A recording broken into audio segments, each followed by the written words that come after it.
County, I will be talking a lot to my primary, my one and only person to fight against digital domain. And there'll be an article about that in the paper. And this was not I just woke up one day and said I'm against digital domain. This was based on hours of research I did in the governor's office and saw that digital domain was a complete fabrication. It was exactly the children's story we heard about the emperors had no clothes. No one wanted to ask questions. This will all be documented. Every episode will be documented. I'm not telling you stuff up here that we can't document. The newspaper is writing an article on that. They're going to reach out to the governor's office. And this is the last governor, by the way. We talked about that the other day. Make sure that comes out. Governor Scott had nothing to do with digital domain. This was all Charlie Christensen and a guy named Gail Brill. And in any event, they have not been able to answer basic questions. What is a ticket from Orlando to Miami going to cost? Because it's one thing to say a family's going to come to Florida and take that train down instead of renting a car if the ticket's $50 or $75. It's another for $500 a ticket. I mean, people aren't that wealthy. They haven't said why, if it's a private project, are we going to put up to $2.5 billion of public money into it? And I've been in the capital market since 1972. The only reason entities go to the government are two. One is sometimes you can get financing less expensive, but we are on the hook for that financing. Secondly, if you've gone to the public, you've gone to the market, and you can't get the financing. In the case of AAF, it's a combination. Their financing, their debt financing now is roughly 10%. If they get the government loan, it'll be roughly 2%. That's enormous. Think of 8% on $2 billion, how much you're saving every year. If the private market won't give you the money, then why should we, taxpayers, give you the money? And I don't care how many times they say that this is all about passenger. The fact is, when they purchased this railroad, it had both freight and passenger traffic. And there's no reason they won't. What'll happen is they'll get the loan, they'll build it, it won't make money because none in America make money, none around the world make money. They'll say, well, in order to pay the debt back, we now got to get permission to do freight. They'll tell you also that they're gonna put assets behind it. Well, I mean, it was like you're a banker in 2006 and there was a house selling for $500,000 or $200,000. So you lend $500,000. What's the deal? If it goes bankrupt, you're going to get $200,000. So why are we on the hook for a private deal? But my whole point is on where he lives, on where he stands on AAF, on where he stands on many from Patrick Murphy, is running a campaign, not answering anyone's question, trying to make everyone believe he's on their side of the issue. So, I just want to interject this. This is an email I received at the last minute, and this is troubling to me. When asked recently what could be done to stop them, this is the unlicensed sober homes, and what I want people to realize is it's not just the residents that are being victimized. The patients that go in these homes have their disability payments adjusted or sent directly to the owners of these unlicensed homes by anonymous judges all over the country. 3 weeks were fun and sun in Florida. So these patients are recovering people. I don't know the proper term here. Their money is being taken away from them. So if the residents aren't in a quandary, aren't the only ones, it's also the patients. So when recently asked what could be done to stop them, Murphy replied, substitute the word sober house with black people. Now how do you feel? I have a problem with trading on the suffering of minorities, especially the African Americans, for every issue that you can't solve. Sure, the narrative is that anything that they get attacked on, they play the race card. That's what they do. That is what they've been doing since probably the last 4 years and maybe even 6 years with Obama. Is that as as soon as they get attacked, or if there's something controversial, they bring race into it. And I think it's absolutely obnoxious that they do this. It Very has nothing to do with offensive to me. race. It's nothing to do with race whatsoever. And, Very offensive. anyway, but I'll be happy to comment on that. All right, well, let's Mr. Questions. I just wanted to interject what you said about the 3-week vacation. It's actually less than 2% of all people that go into treatment actually recover. So after that 3 weeks vacation and their money is taken directly from them, like you said, they walk out broke if they don't have their home. And the first thing that I would think, if I have no money and I'm in a wealthy neighborhood, is I'm gonna go find some gold and diamonds and go sell at the pawn Well, shop. that's what Do what I people wanna are do. afraid to That's say. scary. That is what is That's frightening. the fear. I mean, we might as well just say it for what it is, because it's unregulated. I've had people come to me and say, that one home in Torino, the guys are out there roaming around at 11, 12 o'clock at night. The woman that's supposed to be the owner has turned over management to her son. So I don't want to do any more talking. Mr. Schlesinger, let's hear from you and why you're running. Well, hi everybody, I'm Alan Schlesinger. If I haven't shaken your hand, so everybody can say hi to you. How are you? Good, how's it going? I believe that the future of our country is at stake this year. That's why I'm running. And my background is I went to the Wharton School of Finance, and I did 9 terms as a mayor and a legislator, mostly focusing on financial issues. I never dreamt I'd run again. I lived in the United States Senate up in Connecticut, lost that race, and I thought I was out of politics. And then Obama came along, and his cadre of folks like Patrick Murphy. And I think that the country's in serious condition right now and is moving very quickly towards socialism and an economic collapse that unfortunately I think will occur in our lifetime if we do not turn away and get the country on a sustainable path. That's why I'm running. Now, what you see here, as Carl has said, we're in total agreement on one thing, and that is that Mr. Murphy is everything to everybody. And he's a typical, and I hate to tell you this, successful politician. Because unfortunately, all too often, people who speak frankly and you want to do what's right lose to the guy who tells you whatever you want to hear because you feel like, well, he understands me and he's going to be with me. But when he goes to Washington, you got to follow him with a fine-tooth comb because what he says to you here in St. Lucie is the opposite of what he does up in Washington, whether it be Obamacare, whether it be on the budget. When they let him get released for a vote, he gets released and he can vote with the Republicans, and then he claims he's a Republican in Democratic clothing when it comes to election purposes. But getting to your issue, which is why you're all here today, I feel terrible. As a mayor, I know exactly what you're going through because I had to deal with it as a mayor.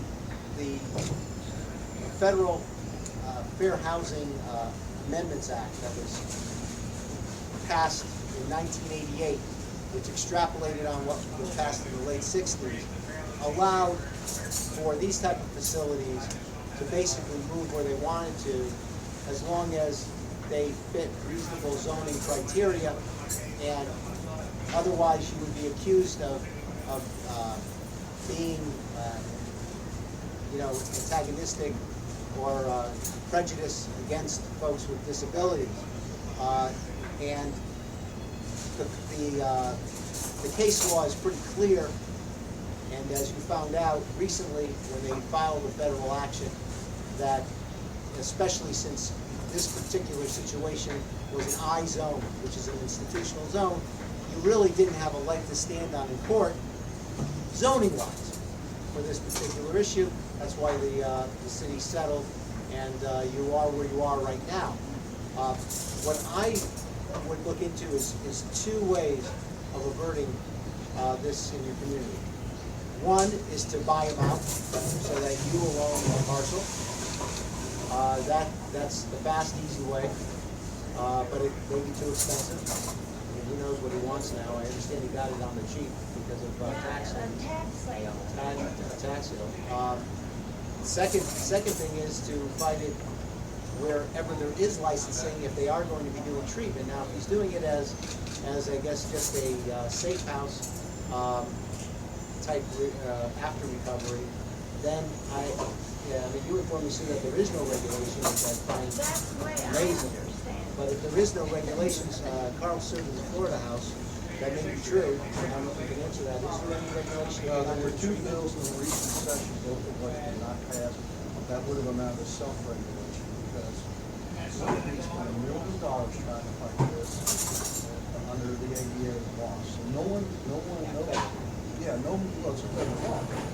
No municipality is going to commit that money with the prospects of winning so slim. The Treasure Coast delegation, Bill Hager, who's a very close friend of mine, had legislation, just didn't get to part of the problem.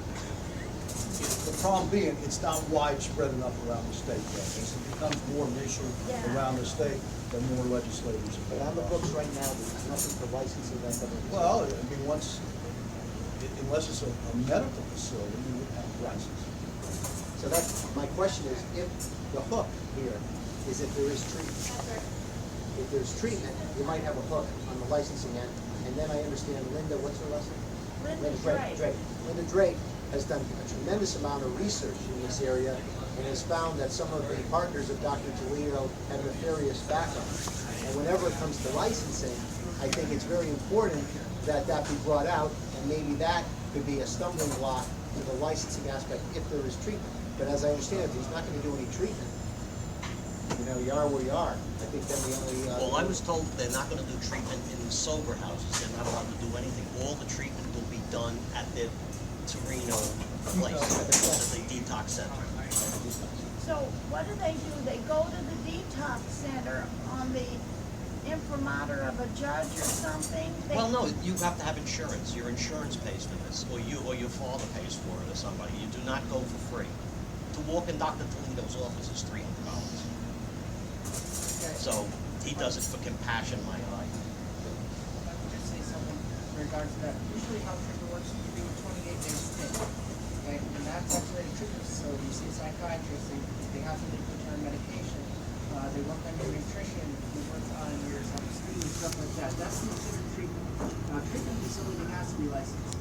And not only that, it has to be up to code. Everything has to be up to code. Make sure that they have that fire sprinkler. All this stuff, that's stuff that you can take on dialogue. But after that, what happens is, if it is considered a case from the court, the judge will sentence them to anywhere from 1 month to 6 months at a safe house, which is basically considered a home where you go to adjust back to your community, which isn't theirs because most of them come from up home, adjust to the community, and then make your way back in your community to go back home. The thing that I don't see fair about that is that now these homes are in your neighborhood and you have people just wandering in the neighborhood.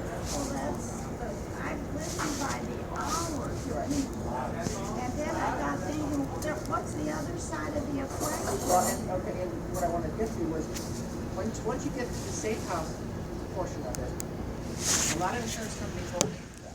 They'll pay for 28 days, that's it, no more, no less. After that, it becomes a cash business. And that's why a lot of these people get into this business. And I just, going out of the way, let's just go Miami, or CSI Miami.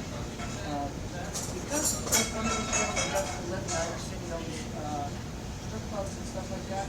The associate of Mr. Toledo, according to Linda, now this has been filed, she sent it to the state's attorney's office in Miami, and Mr. Farrar forwarded it to the FBI, so it's under investigation. Yeah, it's a good way to wash money, is what I'm getting.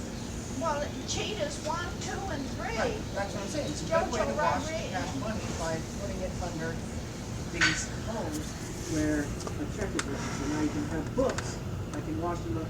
And I'm going way off tangent, but believe me, that's sort of the gray area where stuff like that really does happen.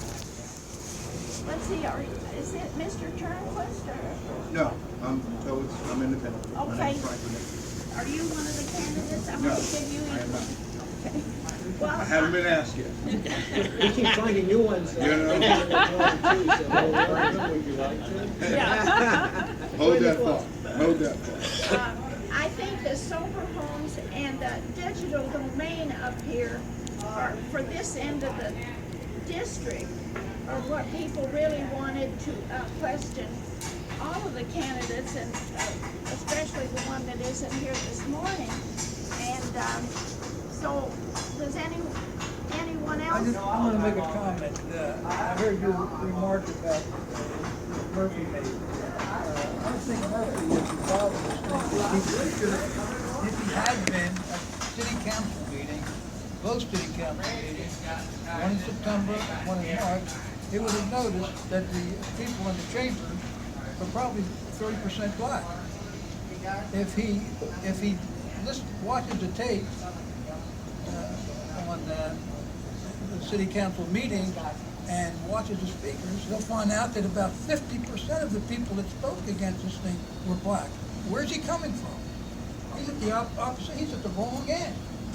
The people better educate him and let him know there are a lot of black people in this community up here that are against it. It's their Keep thinking narrative. you'd stop saying It's their it. narrative, it has nothing to do with it. I was asinine what he said, but he said it, and we should make some hay with it. I think you're right. Discuss his asinine. Well, I think that and the fact that we don't know where he lives, that's what really bothers me. Well, he might not know where he is. Now you see what happened today? Well, let's see, Marion, or does this table have any questions, or you were early on complaining about the lack of sidewalks out there in Torino, and all the effort.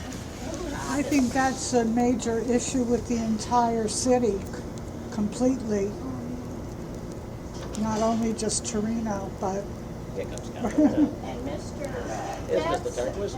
Turnquest. That's it. My apologies. Yep. Calvin. Mr. Domino. In the interest of moving things along, let's give Mr. Turnquest a chance to comment. And I was saying that Sam C's have to have us out of here by as soon as possible. They got the office. So this is our other candidate, Calvin Turnquest, running for the district. Good morning. My apologies for my tardiness. I was in Royal Palm meeting with some military veterans. Sorry I'm late. My name is Calvin Turnquest, candidate for Congressional District 18.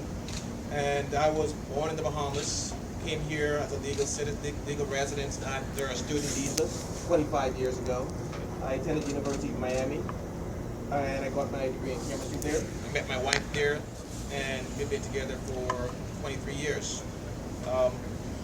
We moved to Turnquest, where I served on the city council for 5 years and served a term as their vice mayor. I'm an entrepreneur by heart. My wife and I started a business, an urgent care center. She's a physician practicing emergency medicine in Palm Beach County.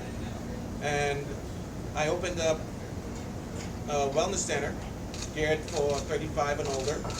After that was sold, we opened up another business, a cardiac telemedicine company, which again we sold. And I decided to run for Congress because as a foreigner coming to this country, I noticed that America provided so much opportunity for its citizens. And when people ask me,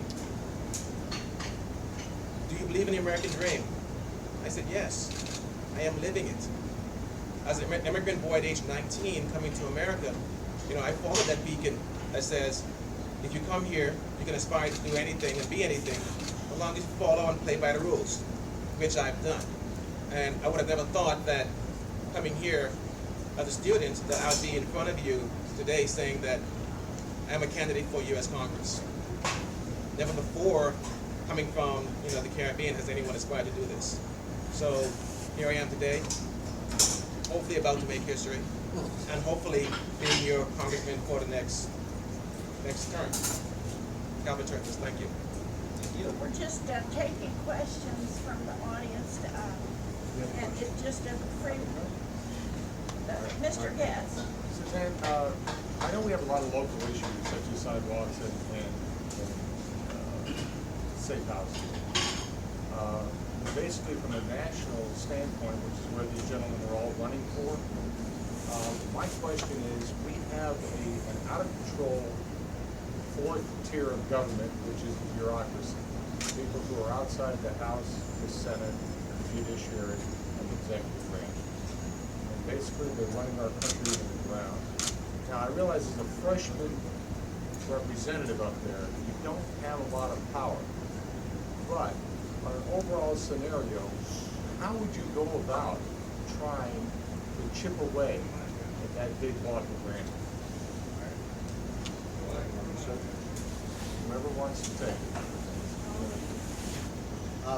Well, I think what you have to do as a freshman is make your mark where you stand, right from the get-go.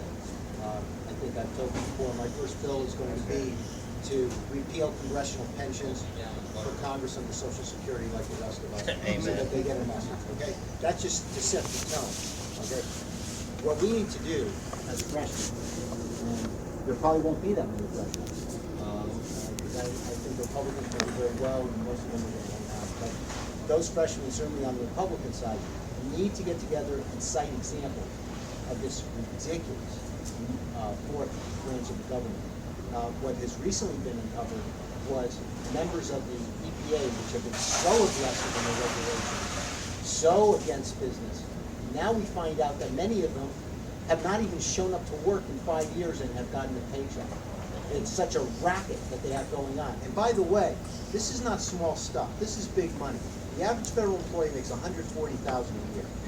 We need to get into this, and their benefits are absolutely outrageous. So when you say, what can a freshman do? A freshman can expose the outrages and make a name for him or herself so that we can move forward and gain credibility. That's why people say, hey, Alan, they'll never repeal congressional pensions. That's not the point. At least you can stake a claim and say, this is the right thing to do, and let them vote against it.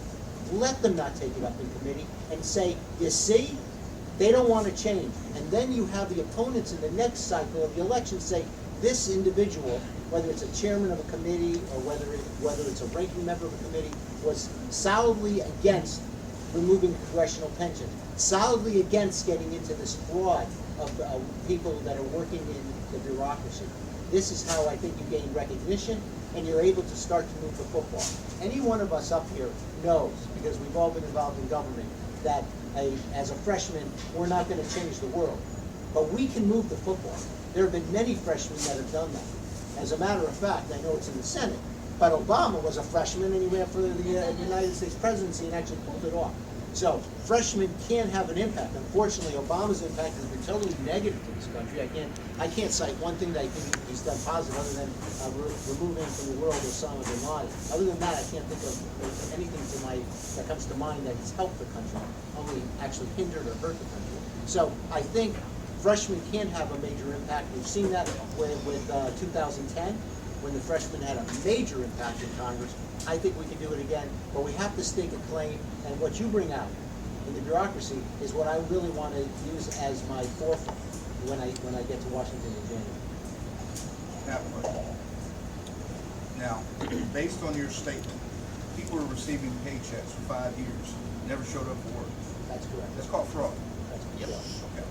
So if they will harass someone and put them in jail for committing fraud for the little things, why aren't we looking at the bigger things in our federal government who are committing actual fraud? That's exactly right. That means that's taxpayer dollars being used for something else that could be utilized for veterans who are now hurting and being put out of their homes. I have an issue with that. So the thing is this, who's blowing the whistle? Well, lately, the only time I see it is any time that has anything on it is from Fox. It's rare to see on any other network. So I think that the media is part of the problem. But as congressmen, we can have an impact. Is that documented proof that we can get as voters, that we can storm the gates and say, excuse me, we got something here. Now you're going to arrest all these other folks. What about this? Is that documented proof? Again, this was a news report that I was watching the other night. Okay. But they said that the claim from the EPA was that they were working at home. Well, in specific, Lois Lerner takes the Fifth Amendment before Congress. Okay. But you know, you don't have a mechanism with the Justice Department under control of Barack Obama to enforce the rules, the laws up there. Okay. And the real answer is, I mean, why did we get this, Rich? We're getting this just because under the delegation authority of the Congress, and I understand a congressperson or state legislator can't do a bill that answers every issue that's out there, so they delegate. But what we need to do is have delegation, and then we need to have any regulation, for example, that would have an economic impact over a certain number, say 100 million, has got to be reviewed by the Congress. But it sounds like what you're saying is we need to educate the community so they can go and say, where have our tax dollars gone? Well, absolutely, but many people pay no tax dollars. Okay. Many people just yet don't give. Okay. And so they're not very much concerned about it. I mean, You you look talk at two about little sides. fraud with the EPA guy, because I didn't hear that one, but everyone heard that they actually found the guy over the last 2 years who spent 6 to 8 hours a day at his office watching porn. Yeah, that was really important. But what's a bigger fraud? That, which is a few dollars, or how we passed Obamacare. You would be able to keep your doctor, you'd be able to keep your health plan. If you enter into a legal contract with, if you and I enter a legal contract, and you so grossly misrepresent what I'm gonna get, or the consequences, then I have a valid cause of action for fraud. But you've gotta have people that will pursue that. And in order to dramatically change it, and Alan's right, you start small. When I went to the legislature as a pure freshman, I started something that 7 years later became the biggest tax cut in the state of Florida. But it's not quick that we do that. It was a constitutional amendment. But we've got to recapture the presidency. And what we've got to make sure in this election is we hold the House, because a vote for Patrick Murphy is a vote for Nancy Pelosi. Patrick's not the real issue in here. He votes bipartisan now because it's easy to vote bipartisan. None of these votes matter. But he will vote for Nancy Pelosi. And the 2 votes he took lately, he's bragging about, the one for Benghazi and spent money. If Pelosi had been the speaker, none of those votes would have even made it happen. Then we've got to get at least control of the Senate. Now, we're not going to get the 60 you need to end cloture, but we need that 51. And then we've got to, for 2 years, when one of us is up in Congress or the other 3 aren't here, we've got to pass a bunch of bills and let Barack Obama veto those bills, so that when we run in 2 years, because it is unfortunate the press says Republicans are obstructing things. The fact is, Republicans in the House have passed many very, very good pieces of legislation that have never even been brought up for a vote in the U.S. Senate, not by the Republicans because they don't control the U.S. Senate, but by Harry Reid. So if we win, we control the House, we control the Senate, the votes. He's going to veto a lot of stuff we do, but then that party becomes a part of the obstruction. We're never going to capture the media on our side. That's just one of the realities of life. I've been to meetings, and I'm sure all of us have been for year after year. Oh, we got to change the media. They're so unfair. Well, get used to it. They're unfair. Well, They're they unfair. say if it bleeds, it leads. That's the way they. Well, the fact of the matter is, Barack Obama said there was 57 states. You heard that once or twice. Mitt Romney said 47% of people. You heard it every day for a year. The Benghazi thing, the Lerner thing, the Fast and Furious has been buried by the press. That's the reality. It's never going to change. It's been that way forever, and you got to get used to it. But Alan is right. If a freshman picks his area, because of the 435 congressmen, a lot of them don't know a whole lot about a lot of things. I will not get on an education committee. I will get on a financial affairs and veterans committee, because those things I know about. And then you have an impact in those areas. But if we cannot take the White House, much of what all of us want to do in this room will never be accomplished. Well, to get back to your question, you have 3 men up here, and the only 3 of us in this race who have ever held an elected position before. Both Alan and I locally, called the state level. Now, when you talk about what we see as a freshman congressman, we need to make a stamp or put some sort of signature on our first year. This is what you don't see with our current congressman. And this is what you see because he has no legislative ground to stand on. He dabbles in local politics. Now, there's a reason why we want small government, and there's a reason why we have different levels of government: municipal, commission, state, county commission, state, and federal. So what we need to do is take a stance federally, let our local government do the job that they were elected to do, and don't interfere with it. What you hear coming out is a lot of him taking stances on local issues like on board Florida, the river issue, and other local issues. But we have elected officials who are elected to do and stand on those positions. You have yet to hear Representative Mayfield, Harold, Magar, or even Senator Negron come out vocally and speak about all aboard Florida. That's their issue that they should be addressing. And as long as we, as federal officials, federal candidates, keep making comments on local issue, we're going to be dragged into local. Now, if you want me to speak on that, I'll take off my jacket and my candidacy, and as a private citizen, speak on that. But as a federal official, we should respect local government and let them do the job that they're elected to do. And that's what we will be doing in Congress. I doubt you'll see myself, Carl or Allen, if we're blessed enough to become the congressman, stepping on the toes of Senator Negron. That's what we will not do. That's what I will not do. But we need to, and like Carl said, we have our level of expertise, our areas. So Carl said he'll be on Veterans Affairs and financials. I want to be in foreign affairs, on small businesses. You ask why small businesses? Because there'll be a vacancy. So we need to manage our position under the scope of which the office is held for. So dabbling in the affairs of local government, you won't see me doing that. Just if I may piggyback on that, this is one of the reasons for the American Coalition for Property Rights. We need to try to get HUD out of the Tri-County. Speak up a little. I'm sorry? You can't hear. Speak up. Oh.